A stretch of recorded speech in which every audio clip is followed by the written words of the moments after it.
लोग अपने घरों में लड्डू गोपाल की स्थापना करते हैं और जन्माष्टमी के शुभ अवसर पर लड्डू गोपाल का घर में आना शुभ माना जाता है। लड्डू गोपाल घर के मंदिर में स्थापित करने से घर में खुशहाली के साथ साथ धन वैभव और ऐश्वर्य की प्राप्ति होती है।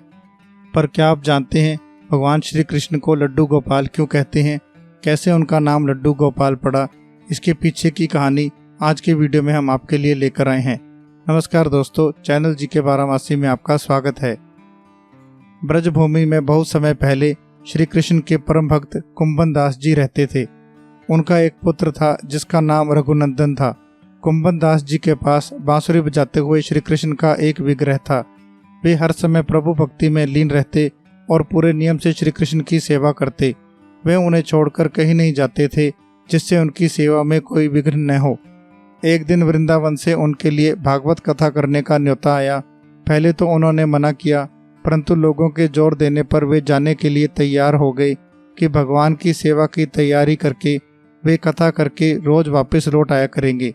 वह भगवान की सेवा का नियम भी नहीं टूटेगा। अपने पुत्र को उन्होंने समझा दिया कि भोग मैंने बना दिया है, तुम ठाकुर जी को समय पर भोग लगा देना, और वे चले गए। रघुनंदन ने भोजन की थाली ठाकुर जी के सामने रखी और सरल मन से आग्रह किया कि ठाकुर जी आओ, भोग लगाओ। उसके बाल मन में यह छवि थी कि वे आकर अपने हाथों से भोजन करेंगे जैसे हम खाते हैं। उसने बार बार आग्रह किया, लेकिन भोजन तो वैसे ही रखा था।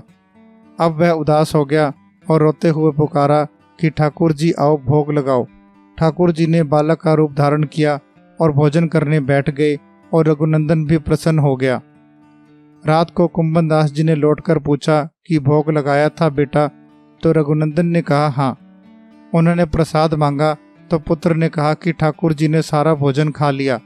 उन्होंने सोचा बच्चे को भूख लगी होगी तो उसने खुद ही खा लिया होगा। अब तो ये रोज का नियम हो गया कि कुंभन दास जी भोजन की थाली लगाकर जाते और रघुनंदन ठाकुर को भोग लगाते। जब प्रसाद मांगते तो एक ही जवाब मिलता कि सारा भोजन उन्होंने खा लिया। कुंभन दास जी को अब लगने लगा कि पुत्र झूठ बोलने लगा है, लेकिन क्यों? उन्होंने उस दिन लड्डू बनाकर थाली में सजा दिए और छुपकर देखने लगे कि बच्चा क्या करता है। रघुनंदन ने रोज की तरह ही ठाकुर जी को पुकारा तो ठाकुर जी बालक के रूप में प्रकट होकर लड्डू खाने लगे। यह देखकर कुंभन दास जी दौड़ते हुए आए और प्रभु के चरणों में गिरकर विनती करने लगे। उस समय ठाकुर जी के एक हाथ में लड्डू और दूसरे हाथ का लड्डू मुख में जाने को ही था कि वे जड़ हो गए। उसके बाद से उनकी इसी रूप में पूजा की जाती है और वे लड्डू गोपाल कहलाए जाने लगे। दोस्तों, अगर आपको यह वीडियो ज्ञानवर्धक लगा हो तो वीडियो को लाइक करें और अपने दोस्तों में भी इसे शेयर करें। अगर आप हमारे चैनल जीके बारामासी को पहली बार विजिट कर रहे हैं तो चैनल को सब्सक्राइब करना न भूलें, ताकि इसी तरह के आने वाले वीडियो के नोटिफिकेशन आपको सबसे पहले मिल सकें।